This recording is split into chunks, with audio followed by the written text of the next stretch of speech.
8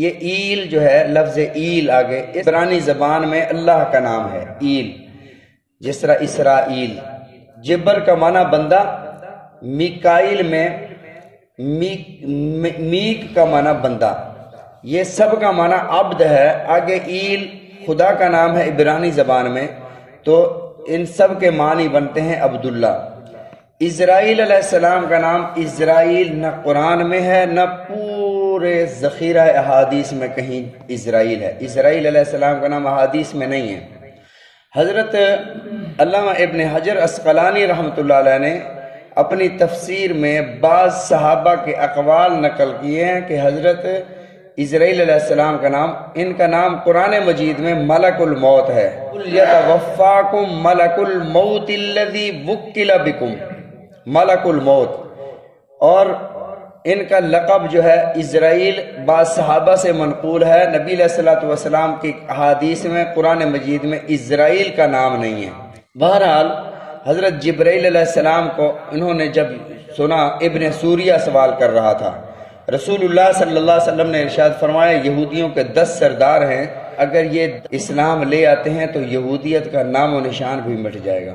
لیکن ان 10 میں سے صرف ایک یہودیوں کے سب سے بڑے عالم حضرت عبداللہ بن سلام رضی اللہ تعالیٰ عنہ اسلام لائے، باقی کوئی بھی اسلام نہیں لایا۔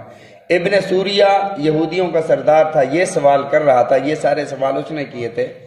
نبی علیہ الصلوۃ والسلام نے جب جواب دے دیے تو اس نے کہا کہ جبرائیل سے تو ہماری دشمنی ہے، اس لیے ہم جبرائیل علیہ السلام کی لائی ہوئی بات، ان کے لایا ہوا کلام، اس پر ہم ایمان نہیں لاتے۔ اللہ نے اس کا جواب دیا کہ جبرائیل علیہ السلام تو قاصد ہیں، قاصد کے ساتھ تو دنیا کی کوئی قوم دشمنی نہیں رکھتی۔ خود رسول اللہ صلی اللہ علیہ وسلم کی عادت مبارکہ تھی، رسول اللہ صلی اللہ علیہ وسلم کے پاس یمن سے، یمامہ قبیلے سے 2 لوگ آئے، ایک تھا سمامہ بن اسال اور ایک تھا عبداللہ بن نواحہ۔ نبی علیہ الصلوۃ والسلام کی خدمت میں حاضر ہوئے اور آ کر کہا کہ مسیلمہ کذاب، وہ تو کذاب نہیں کہتے تھے نا، ان کے نزدیک تو وہ ان کا نبی تھا۔ انہوں نے کہا مسیلمہ نے ہمیں بھیجا ہے، انہوں نے کہا کہ ہم آپ سے صلح کرنا چاہتے ہیں، آپ شہروں کے نبی بن جائیں اور میں دیہاتوں کا نبی بن جاتا ہوں، یا یہ ہے کہ ابھی آپ کی نبوت ہے شہروں دیہاتوں میں، آپ کے بعد خلافت مجھے ملے گی، میں پھر نبی ہو جاؤں گا۔ رسول اللہ صلی اللہ علیہ وسلم نے ایک جملہ ارشاد فرمایا کہ اگر کسی قاصد کا قتل جائز ہوتا تو آج میں تم دونوں کو قتل کرا دیتا۔ اس دور میں بھی قاصد کو قتل نہیں کیا جاتا تھا۔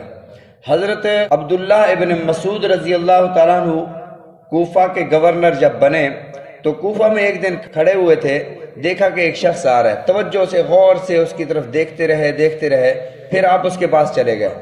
فرمایا کہ تم عبداللہ بن نواحہ ہو؟ ہاں جی۔ اچھا وہی ہو جو رسول اللہ صلی اللہ علیہ وسلم کے پاس قاصد بن کے آئے تھے مسیلمہ کذاب کی طرف سے؟ ہاں جی۔ اس کو ابھی تک تم نبی مانتے ہو؟ جی اس کو ابھی تک نبی مانتا ہوں۔ حضرت عبداللہ بن مسعود گورنر تھے، پاس فوجی بھی تھے، سپاہی بھی تھے۔ فرمایا خذوہ، پکڑو اس کو۔ تب تو یہ قاصد تھا، اب تو قاصد نہیں ہے۔ تو حضرت عبداللہ بن مسعود رضی اللہ تعالیٰ نے چوراہے پر اسے پھانسی دلوا دی کہ ایسا شخص جو رسول اللہ صلی اللہ علیہ وسلم کی ختم نبوت کا منکر ہو، اسے زندہ رہنے کا کوئی حق نہیں، یہ شریعت اسلامیہ کا باغی ہے۔ اب بھی یہی احکامات ہیں۔ ایک تو ہے غیر مسلم ہو جانا، وہ غیر مسلم ہو جاتا ہے، عیسائی بن جاتا ہے، یہودی ہندو بن جاتا ہے، وہ اپنا نام بھی تبدیل کر لیتا ہے۔ اور ایک بندہ ایسا ہے جو اپنا نام بھی مسلمانوں والا رکھتا ہے اور اپنے آپ کو مسلمان بھی کہتا ہے، عقائد اپنے سارے کافروں والے رکھتا ہے، رسول اللہ صلی اللہ علیہ وسلم کی ختم نبوت کا منکر ہے، تو حکومت وقت پر فرض ہے کہ ایسے شخص کو سزا دے۔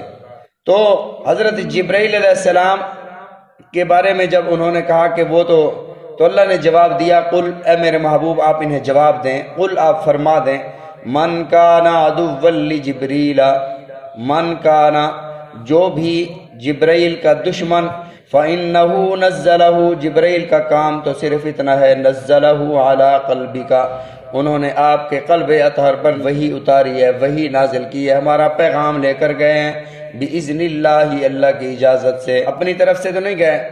فرمایا مصدقا لما بین یدیہ وہدی وبشریٰ للمؤمنین، جبرائیل وہ قرآن وہ وحی لایا ہے جو تصدیق کرتی ہے قرآن سے پہلے والی کتابوں کی، یعنی اس میں کوئی ایسی بات بھی نہیں ہے کہ کسی کا انکار کیا جا رہا ہو، کسی کو گالی دی جا رہی ہو، وہ تو سابقہ آسمانی کتابوں کی تصدیق کرتی ہے۔ دوسری جگہ ہے وَمُهَيْمِنًا عَلَيْهِ، یعنی یہ کتاب سابقہ آسمانی کتابوں کی نگرانی کرتی ہے، کہیں بھی کوئی تحریف کر دے تو یہ کتاب بتاتی ہے کہ فلاں جگہ تحریف ہو گئی ہے، تبدیلی ہو گئی ہے، لہذا اس کو ٹھیک کر لو۔ فرمایا یہ کتاب تو پہلی کتابوں کی محافظ ہے، وہدن، اور اس کتاب سے لوگوں کو ہدایت ملتی ہے، اور ہدایت کے بدلے میں اللہ رب العزت وبشریٰ للمؤمنین، ایمان لانے والوں کو جنت کی خوشخبریاں سناتے ہیں۔ وسیق الذین اتقوا ربهم الی الجنۃ زمرا، فرمایا ایمان لانے والے، اچھے اعمال کرنے والے، ان کو اللہ رب العزت جنت کی خوشخبریاں سناتے ہیں، اور اعزاز کے ساتھ انہیں جب جنت میں لے جایا جائے گا تو فرشتے استقبال کریں گے، سلام علیکم بما صبرتم فنعم عقبی الدار، تم پر سلام ہے، تمہارا آنا مبارک ہے، تمہیں دنیا کی تکلیفوں سے نجات دے کر جنت دے دی گئی ہے، ہمیشہ ہمیشہ تم اس میں رہو گے، کوئی نکالنے والا نہیں۔ پھر اللہ نے اگلی آیت میں ارشاد فرمایا من کان عدو للہ، جو اللہ سے یعنی جو جبرائیل سے دشمنی رکھتا ہے، اللہ کے رسولوں سے دشمنی رکھتا ہے، فرمایا وہ اللہ کا دشمن ہے۔ اللہ نے انبیاء کی دشمنی کو، فرشتوں کی دشمنی کو اپنی طرف منسوب فرمایا۔ من کان عدوا للہ، جو دشمن ہے اللہ کا، وملائکتہ، اس کے فرشتوں کا، ورسولہ، اس کے رسولوں کا، وجبریل، جبرائیل علیہ السلام کا، ومیکال، میکائیل علیہ السلام کا، فإن اللہ عدو للکافرین، بے شک اللہ تعالیٰ بھی دشمن ہے کافروں کا۔ پھر اللہ بھی دشمنی رکھتے ہیں کافروں سے، فرمایا کہ جو بندہ میرے کسی ولی سے دشمنی رکھتا ہے، من عادی لی ولیا فقد آذنتہ بالحرب، جو بندہ میرے کسی ولی سے دشمنی رکھتا ہے وہ میرے ساتھ جنگ کے لیے تیار رہے، اس کا خدا کے ساتھ اعلان جنگ ہے۔ فإن اللہ عدو للکافرین، بے شک اللہ بھی دشمن ہے کافروں کا۔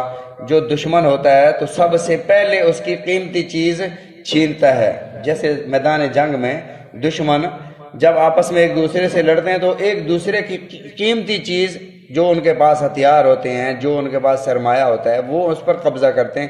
تو اللہ کے ہاں سب سے قیمتی ایمان ہے۔ جو کسی اللہ کے ولی سے دشمنی رکھتا ہے، اللہ سب سے پہلے اس بندے سے ایمانیات، اعمال، اچھے اعمال کی توفیق سلب کر لیتے ہیں، چھین لیتے ہیں، یہ بندہ بے راہ روی کی طرف چلا جاتا ہے۔ آپ دیکھ لیں جو بندے علماء کے بد زبان ہیں، جو بندے علماء کی توہین کرتے ہیں، جو اللہ کے اولیاء سے دشمنی رکھتے ہیں، وہ دیندار نہیں ہوں گے، کم از کم وہ بے دینی کی طرف ہوں گے، وہ نماز نہیں پڑھتے ہوں گے، انہیں توفیق بھی نہیں ہوگی نیک اعمال کرنے کی۔ تو اللہ نے اصول ارشاد فرما دیا کہ رسولوں سے، فرشتوں سے، ملائکہ سے، صالحین سے جو دشمنی رکھتا ہے وہ خدا کا دشمن ہے۔ اللہ تعالی ہم سب کو قرآن مجید سمجھنے کی، عمل کرنے کی توفیق عطا فرمائے، رسول اللہ صلی اللہ علیہ وسلم کے فرامین سمجھنے کی، عمل کرنے کی توفیق عطا فرمائے۔